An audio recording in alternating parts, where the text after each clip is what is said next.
ఈరోజు చాలా బాధగా ఉన్నది.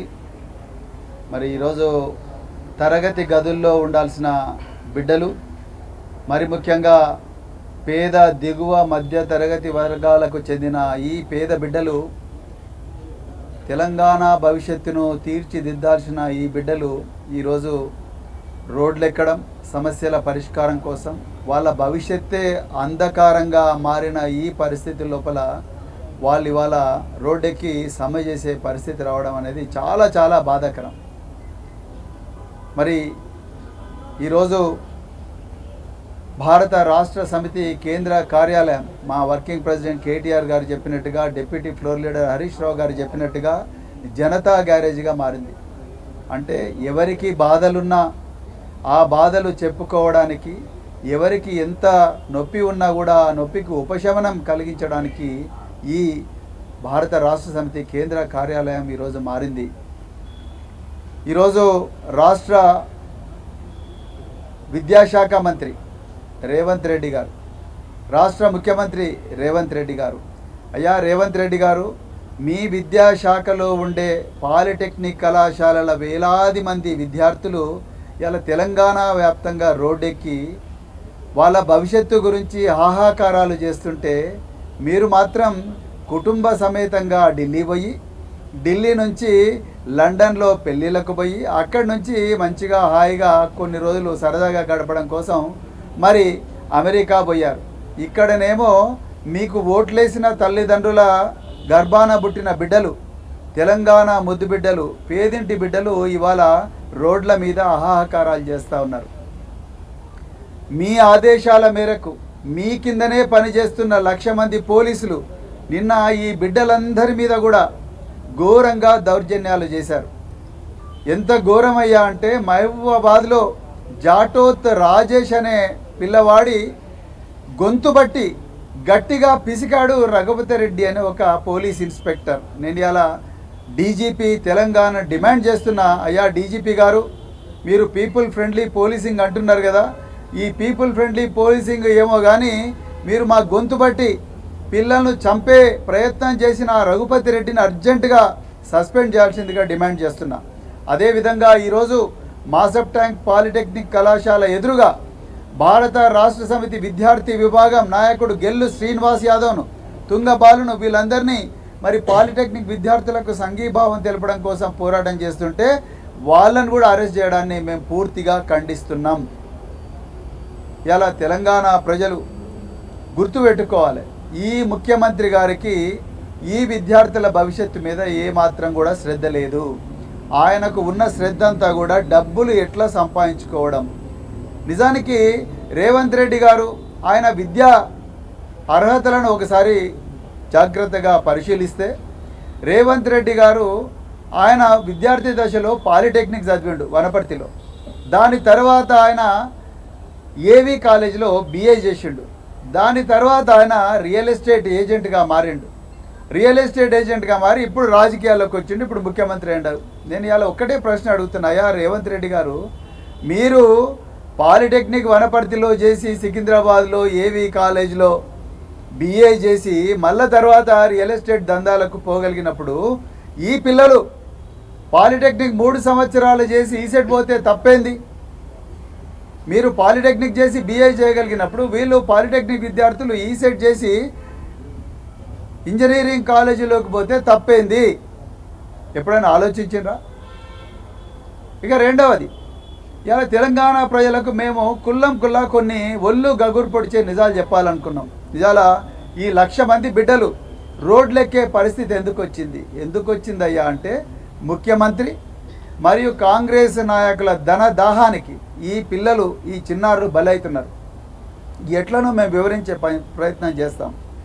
మీకు బాగా గుర్తుండాలి, ఈ ముఖ్యమంత్రి అధికారంలోకి వచ్చిన వెంటనే ఆయన్నే హోంశాఖ పెట్టుకున్నారు, ఆయన్నే విద్యాశాఖ కూడా పెట్టుకున్నాడు. ఈ ముఖ్యమంత్రి గారు చాలాసార్లు కూడా విద్యాశాఖను నేను కావాలనే నా దగ్గర పెట్టుకున్నా అని చెప్పడం జరిగింది. ఇప్పుడు అర్థమవుతుంది మీరు కావాలని దీన్ని ఎందుకు పెట్టుకున్నారు. ఒకసారి మీరు ఈ జీవో నెంబర్ 97లో చాలామంది కేవలం జీవో నెంబర్ సబ్జెక్టే చదువుతారు, కానీ కొంచెం లోతుగా ఆలోచిస్తే జీవో నెంబర్ 97 16/6/2026 ఈ డేట్ నాడు రిలీజ్ అయిన జీవోలో 3వ రెఫరెన్స్ మీరు చూడాలి. మొదటి రెఫరెన్స్ ఏమో GO number 2 and 3 labour employment, రెండవ reference GO number 14 of industries and commerce department, మూడవది అతి ముఖ్యమైనది ఏందయ్యా అంటే నోట్ నెంబర్ 58 ఆఫ్ పిఎస్సిఎం అంటే PS to CM 2026 dated 5/6/2026 of CMO. అంటే ముఖ్యమంత్రి ఒక మెమో ఇచ్చి ఎవరికి, ఇగో ఇది ఎవరైతే రిలీజ్ చేసిండ్రో వాళ్ళకు, ముఖ్యమంత్రి చీఫ్ సెక్రటరీకి ఒక మెమో ఇచ్చి, ఆనాటి చీఫ్ సెక్రటరీకి మెమో ఇచ్చి నువ్వు అర్జెంటుగా ఈ పాలిటెక్నిక్ కాలేజ్ అని కూడా యంగ్ ఇండియా స్కిల్ యూనివర్సిటీకి అనుసంధానం చెయ్యి అని చెప్పి ముఖ్యమంత్రి కార్యాలయం నుంచి 5/6/2026 నాడు ఒక నోట్ పోయింది. నేను రేవంత్ రెడ్డి గారిని అడుగుతున్నా, మీ క్వాలిఫికేషన్స్ ఏంటి రేవంత్ రెడ్డి గారు? ఇలా ఒక్క దెబ్బకే 128 పాలిటెక్నిక్ ప్రభుత్వ మరియు ప్రైవేట్ పాలిటెక్నిక్ కళాశాలలను ఒక్క దెబ్బకే యంగ్ ఇండియా స్కిల్ యూనివర్సిటీలో ఎందుకు మీరు ఎందుకు అనుసంధానం చేయాలనుకుంటున్నారు? ఆ గొడుగు కిందకి ఎందుకు తీసుకురావాలనుకుంటున్నారు? అది మొదటి ప్రశ్న. తెలంగాణ ప్రజలకు తెలవని కొన్ని విషయాలు ఇప్పుడు మేము చెప్తాం, మీరు బాగా ఆలోచించండి. ముఖ్యమంత్రి అధికారంలోకి వచ్చిన వెంటనే, అంటే కాంగ్రెస్ పార్టీ అధికారంలోకి వచ్చిన వెంటనే, రేవంత్ రెడ్డి గారు ముఖ్యమంత్రి పీఠం అధిరోహించిన వెంటనే 4th సిటీ అని ఒక డ్రామా మొదలుపెట్టిండు. అందరూ ఈ మధ్యన తెలంగాణలో 4th సిటీ కాదు, అది 4 బ్రదర్ సిటీ అని అంటున్నారు. ఈ 4th సిటీ ఎక్కడుంది? మాడుగుల మండలానికి దగ్గర, లేకపోతే నాగార్జున సాగర్ హైవే, అదేవిధంగా శ్రీశైలం హైవేకు మధ్యలో ఉండే ప్రాంతం అంతా కూడా ఈ 4th సిటీ అని పెట్టిండ్రు.